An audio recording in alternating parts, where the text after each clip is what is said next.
नमस्कार। अपना उत्तराखंड के इस वक्त के बुलेटिन के साथ हाजिर हूं मैं अनुपम। प्रदेश की हर छोटी बड़ी खबरों के लिए, रेल यात्रियों के लिए बड़ी खबर जिन्हें अगले 4 दिन में यात्रा करने में कुछ परेशानी हो सकती है। इंटरलॉकिंग के चलते 20 से 24 सितंबर तक कुछ रेलगाड़ियां कैंसिल रहेंगी। इसके चलते यात्रियों को परेशानी हो सकती है। जो ट्रेनें कैंसिल रहेंगी उनमें 20 से 23 सितंबर तक रानीखेत एक्सप्रेस, 22 से 24 सितंबर तक नैनी दून शताब्दी, संपर्क क्रांति और मुरादाबाद पैसेंजर भी कैंसिल रहेगी।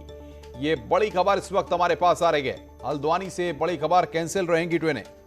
और शैलेंद्र नेगी हमारे साथ फोन लाइन पे जुड़ रहे हैं हल्द्वानी से, हमारे संवाददाता।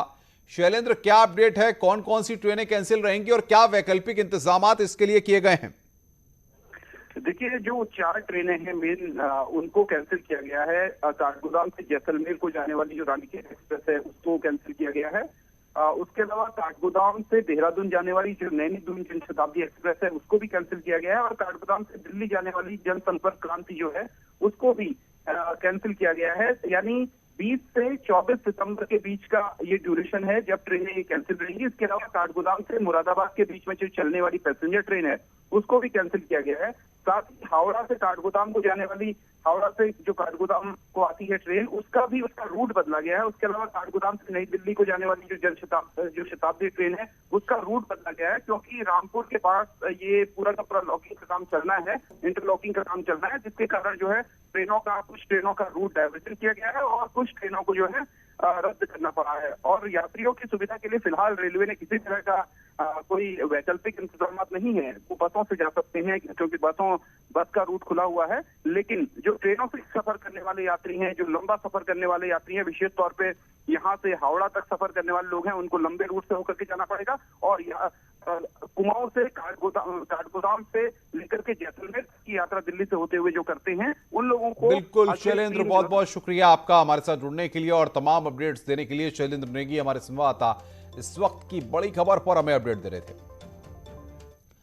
पिथौरागढ़ से खबर है, इंडो नेपाल सैन्य अभियान आज से इंडो नेपाल सैन्य अभियान लेफ्टिनेंट जनरल SS महल ने उद्घाटन किया है। दोनों देशों के 650 सैनिक भाग ले रहे हैं। 14 दिन तक चलेगा यह सैन्य अभियान।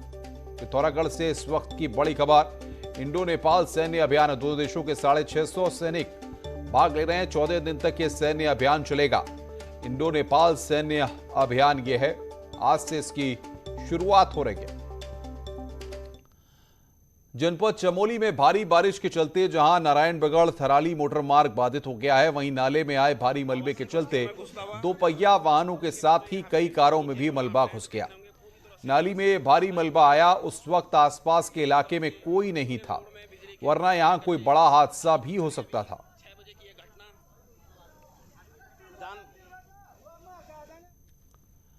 भारतीय जनता पार्टी की आज हरिद्वार के भगवानपुर में जन आशीर्वाद यात्रा होगी। रैली में जाने से पहले सीएम पुष्कर धामी ने कहा कि हम लोग पूरे प्रदेश में नौजवानों, बुजुर्गों और मातृशक्ति का आशीर्वाद लेने जा रहे हैं। उनकी समस्याओं को सुन रहे हैं। हमने सरलीकरण, समाधान और निस्तारण का मंत्र दिया है। इस मंत्र के माध्यम से हम समस्याओं को सुलझाएंगे और उनका निस्तारण करेंगे। हम लोग पूरे प्रदेश में आम जनता के बीच में, सामान्य जनता के बीच में, बड़े बुजुर्गों के बीच में, नौजवानों के बीच में, मातृशक्ति के बीच में उनका सबका आशीर्वाद लेने जा रहे हैं।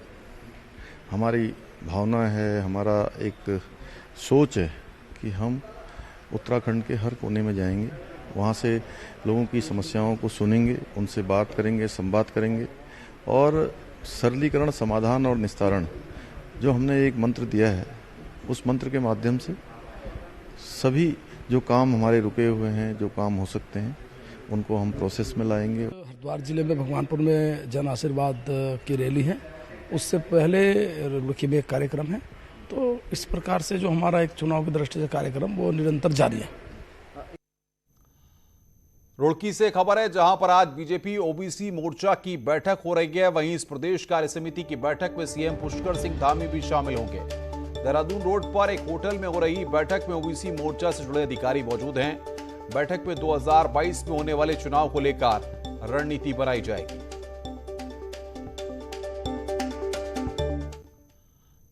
कांग्रेस की परिवर्तन यात्रा का दूसरा चरण आज कनखल में समाप्त हुआ। आज यात्रा का तीसरा दिन है और परिवर्तन यात्रा हरिद्वार के डंडेरा से शुरू होगी और शाम को कनखल में समाप्त होगी। इसके पहले रविवार को परिवर्तन यात्रा रुड़की के पिरान कलियर पहुंची, जहां कार्यकर्ताओं ने कांग्रेस नेताओं का स्वागत किया। कांग्रेस प्रदेश प्रभारी ने कहा कि 2022 में कांग्रेस मजबूती से लड़ेगी और सत्ता में वापसी करेगी।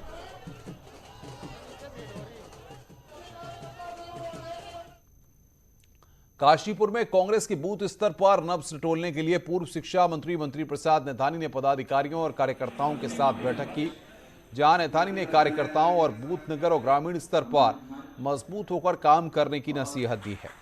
वहीं उन्होंने कहा कि टिकट के लिए दावेदारी करने वाले पहले खुद का आकलन करें और फिर दावेदारी करें।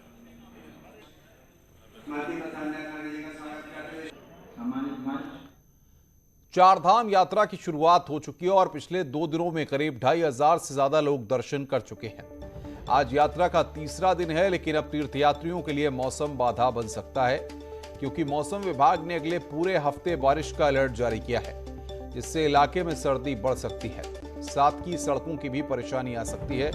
इस वजह से आने वाले समय में श्रद्धालुओं को भी परेशानी हो सकती है।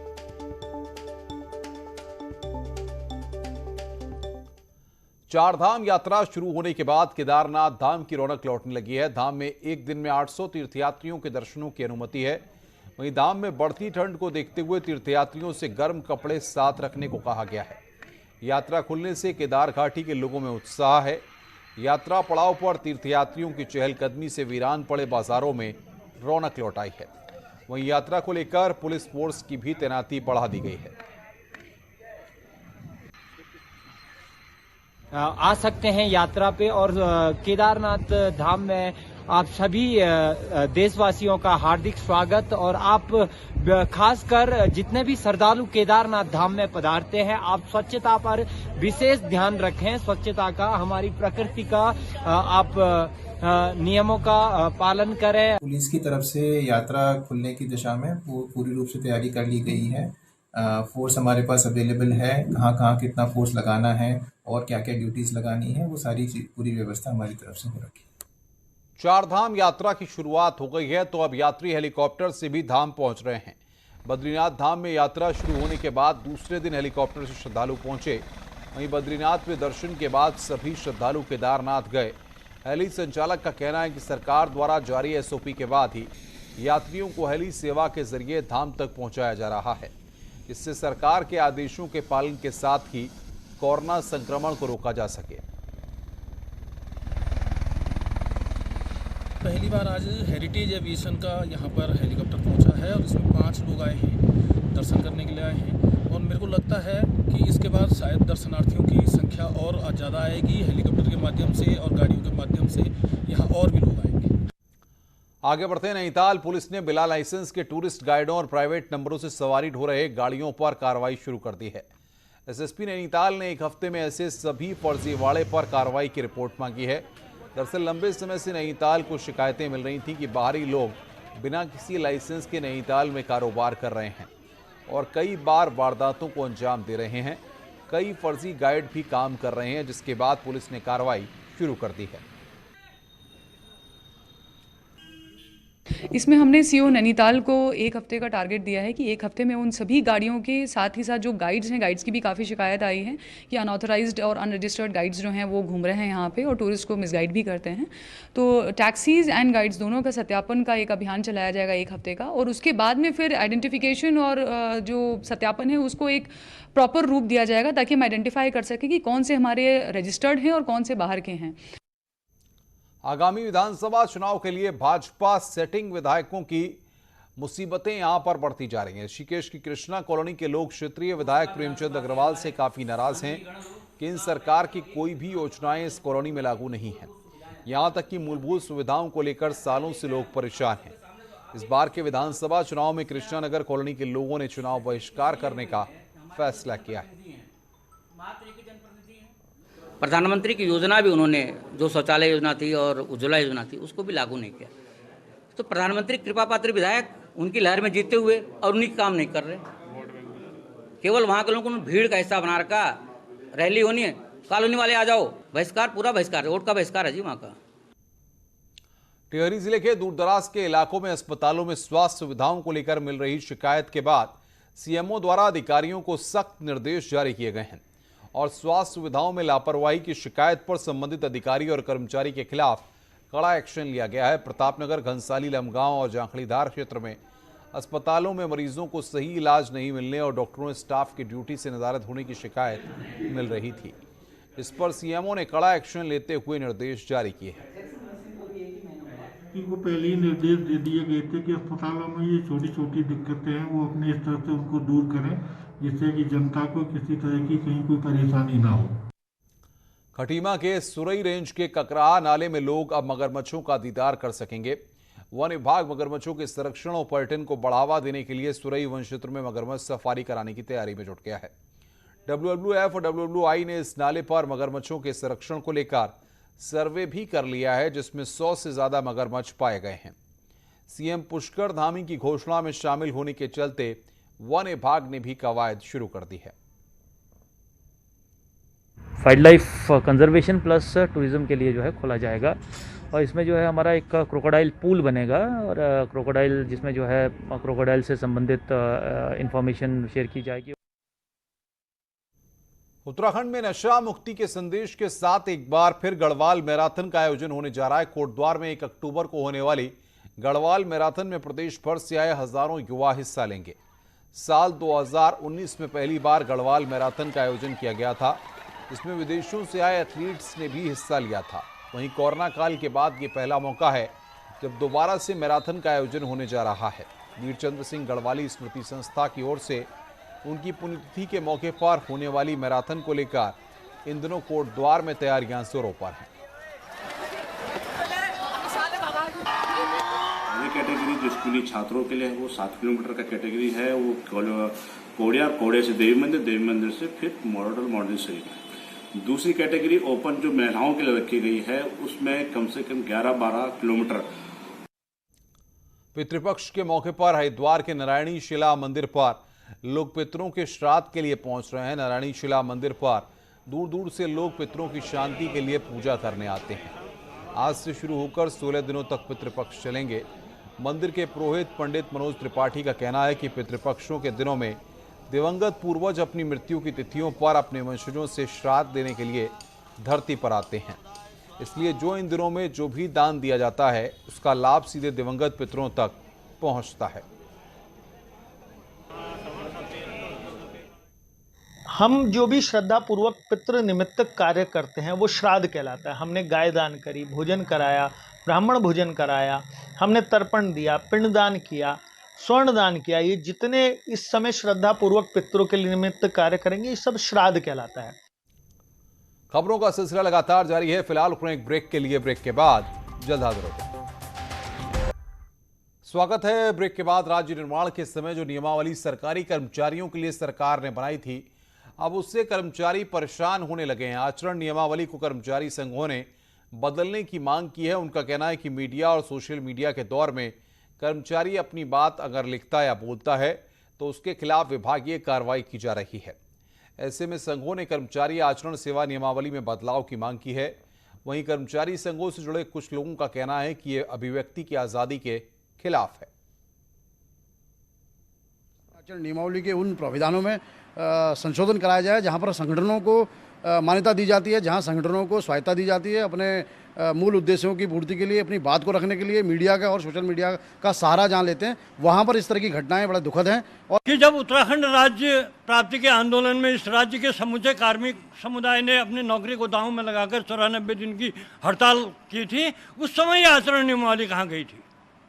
इससे हम हरिद्वार में रेहड़ी पटरी लगाकर सामान बेचने वाले छोटे व्यापारियों को व्यवस्थित करने के लिए पहला वेंडिंग जोन शुरू कर दिया गया है। नगर निगम ने चंडीघाट के पास 50 स्ट्रीट वेंडर की क्षमता का स्मार्ट वेंडिंग जोन बनाया है। इसमें वेंडर को दुकानें आवंटित कर दी गई हैं। मेयर अनीता शर्मा ने स्मार्ट वेंडिंग जोन का उद्घाटन किया। लंबे समय से वेंडिंग जोन की मांग कर रहे व्यापारियों में भी काफी खुशी है। सभी ये हमारे व्यापारी बेचारे इस पे पटरी पे लगा के ऐसे ही बैठते थे, नीचे बैठते थे, और आज इनको अपना दुकानें मिल गई हैं और ये निगम द्वारा पास हुई हैं क्योंकि संजय चोपड़ा जी ने बहुत पहले संघर्ष किया था, आज वो संघर्ष रंग लाया है। देहरादून में बढ़ते डेंगू के मामलों ने चिंता बढ़ा दी है। अभी तक देहरादून में डेंगू के 17 मामले सामने आ चुके हैं। हालांकि अधिकारियों का दावा है कि फॉगिंग की जा रही है और तमाम सावधानियों के लिए लोगों को जागरूक भी किया जा रहा है। बरसात का सीजन जारी है, ऐसे में और मामले बढ़ने की संभावना से इंकार नहीं किया जा सकता।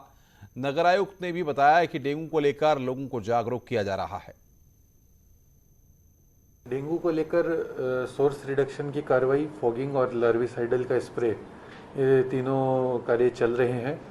और जहां कहीं से भी पानी जमा होने की शिकायत या जहां कहीं कोई केस पता लगता है तो उन एरियाज़ में एक अभियान के तौर पर ये एक्टिविटी अधिक मात्रा में करवाई जाती है। देहरादून के पटेल नगर में नाबालिग से दुष्कर्म के आरोपी को पुलिस ने गिरफ्तार कर लिया है। आरोपी युवक ने नाबालिग को बहला फुसलाकर अपने साथ ले गया और कोल्ड ड्रिंक में नशीला पदार्थ पिलाकर उसके साथ दुष्कर्म किया। पीड़िता की मां की तहरीर पर पुलिस ने आरोपी को गिरफ्तार कर लिया है। शुक्रवार को आरोपी ने नाबालिग के साथ दुष्कर्म किया था। एसपी सिटी सरिता डोभाल ने बताया कि आरोपी युवक पहले लड़की के पड़ोस में ही किराए के मकान में रहता था। के द्वारा कंप्लेंट की गई थी कि उनकी नाबालिग पुत्री के साथ जो पूर्व में उनके पड़ोसी था वो लड़का उसे बहला फुसलाकर ले गया था, ये कहते हुए कि उसके फादर का एक्सीडेंट हो गया है और उसके बाद वो उस लड़की को अपने कमरे में ले गया जहां पर उसने उस लड़की के साथ दुष्कर्म किया। इस संबंध में मुकदमा पंजीकृत किया गया है और अभियुक्त की गिरफ्तारी की गई। हरिद्वार में लोकल दुकानदारों द्वारा यात्रियों के साथ मारपीट का मामला सामने आया है, जिसमें पुलिस ने मारपीट करने वाले 4 लोगों को गिरफ्तार कर लिया है।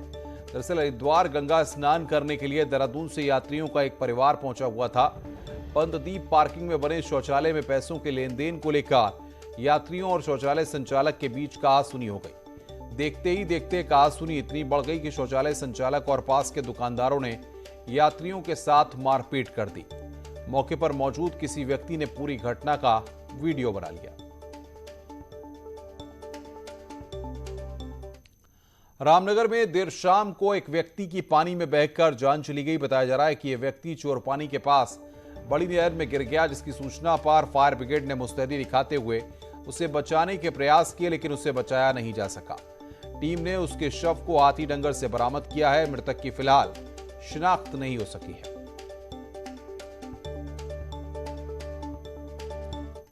आगे बढ़ते हैं। रामनगर में अपने परिवार के साथ घूमने आया बच्चा कोसी नदी के तेज बहाव में बह गया। बताया जा रहा है कि बच्चा अपने परिवार वालों के साथ गरजिया झूला पुल के पास कोसी में नहा रहा था। तभी 4 लोग नदी में बहने लगे, जिनमें से 3 लोगों को आसपास मौजूद लोगों ने बचा लिया है, लेकिन इस बच्चे को कहीं नहीं बचाया जा सका। बच्चे के शव को डिकुली के पास बरामद कर लिया गया है।